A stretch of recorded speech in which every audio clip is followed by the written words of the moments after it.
En los países desarrollados, cuando no se cuenta con capital o con inversores, te dan otras alternativas para comenzar tu proyecto.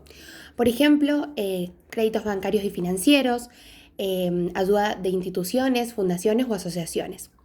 En los países emergentes suele ser un poco más difícil esto.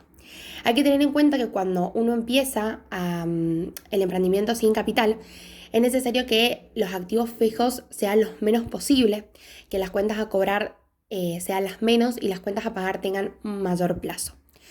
Después tenemos que el rubro por ahí más atractivo para comenzar sin capital es la de los servicios, también la de las industrias, comercialización. Y por ahí para reducir inversiones, por ejemplo necesitamos comprar una máquina, eh, puedo alquilar alguna planta que ya esté instalada esta máquina y el costo va a ser menor.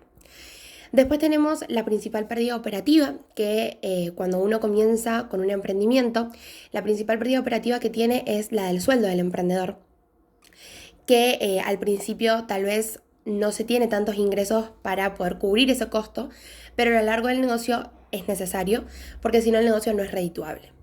Después tenemos el mejor momento para emprender, que es cuando las personas van a la universidad.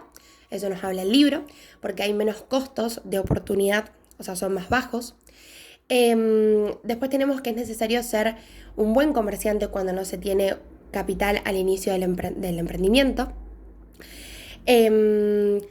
Cuando por ahí el negocio empieza a crecer, suele pasar que nos ahogamos porque no sabemos bien cómo relacionar las cuentas a pagar y las cuentas a cobrar.